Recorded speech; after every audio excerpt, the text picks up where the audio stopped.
जय हिंद। हम लोग 5 ज्ञानेंद्रिय यानी 5 सेंसेस के साथ पैदा होते हैं, जैसे कि छूना, स्वाद लेना, देखना, सूंघना और सुनना। लेकिन कामयाब लोगों के पास एक और छठी इंद्रिय होती है जिसको अपन लोग 6 सेंसेस बोलते हैं, जिसे व्यवहारिक ज्ञानेंद्रिय यानी कॉमन सेंस कहते हैं। शिक्षा के बिना भी व्यवहारिक बुद्धि हासिल की जा सकती है, लेकिन व्यवहारिक बुद्धि के बिना अच्छी से अच्छी शिक्षा भी किसी काम की नहीं है। यानी कि अगर आपका व्यवहारिक बुद्धि, हम लोगों का व्यवहारिक बुद्धि अगर अच्छा नहीं है तो अच्छी खासी डिग्री भी हमारे लिए कोई काम की नहीं है। भरपूर व्यवहारिक बुद्धि को होना ही एक बुद्धिमत्ता विजडम होती है। इसको मैं आपको एक कहानी के माध्यम से सुनाने जा रहा हूँ, ध्यान से आप सुनना। निरंतर अपडेट रहना चाहिए, अपनी बुद्धि को निरंतर स्किल अप करते रहना चाहिए, उसमें धार लगाते रहना चाहिए। ऐसी एक स्टोरी मैं आप लोगों के बीच में ला रहा हूँ। अपनी बुद्धि को और भी तेज करो और उसमें धार लगाओ। जैसे कि एक स्टोरी है, आप लोगों ने सुन रखी होगी शायद, लेकिन फिर से सुन लीजिए। जॉन नाम का एक लकड़हारा था, यानी लकड़ी काटने वाला, जिसको लकड़हारा बोलते हैं। वे 5 साल से एक कंपनी में काम कर रहा था और इन 5 सालों में उसकी तनख्वाह एक बार भी उसके बॉस ने नहीं बढ़ाई।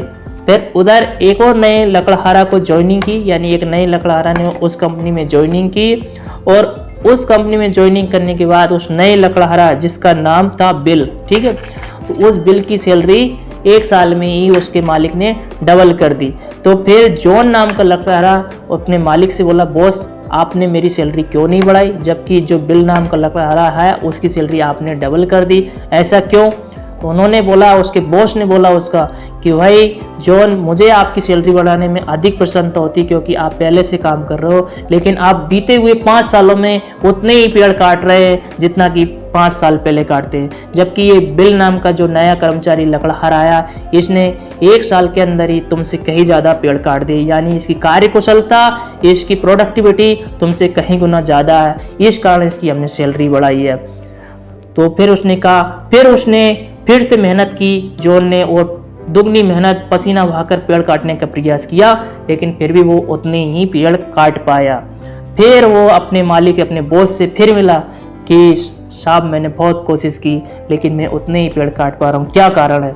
तो उन्होंने कहा, इसका आंसर तो तुम बिल से मिलेगा, बिल से जाके पूछो कि वो कैसी स्किल्स का प्रयोग करते हैं जिससे तुमसे अधिक पेड़ काट पाते हैं। वो बिल के पास गया, बोला भाई तुम इतने पेड़ कैसे काट पाते हो, बताइए ज़रा। तो बिल ने बताया कि मैं हर 2-3 पेड़ कटने के बाद अपनी कुल्हाड़ी में 2-3 मिनट के लिए धार करता हूँ। क्या तुमने लास्ट टाइम में तुम्हारी कुल्हाड़ी में धार कब की थी? तो जॉन ने बोला कि मैंने तो धार की ही नहीं है। तो यही सेम उदाहरण है। तो बोला कि धार लगाओ और फिर पेड़ काटो। तो यही सेम उदाहरण हमारी ज़िंदगी के साथ भी है। हम लोग लगातार एक ही प्रयास से सफलता के पीछे भागते रहते हैं, जबकि सफलता पाने के लिए मंजिल एक होनी चाहिए, लेकिन अगर उसी तरीके से अगर हमको सफलता नहीं मिलती है तो तरीके बदल देना चाहिए, लेकिन मंजिल नहीं बदलना चाहिए। तो इसलिए ये कह सकते हैं, अपनी बुद्धि में तेज धार लगाते रहिए। ठीक है फ्रेंड्स, मिलते हैं इसी किसी मोटिवेशनल टॉपिक के साथ। तब तक के लिए जय हिंद, जय भारत।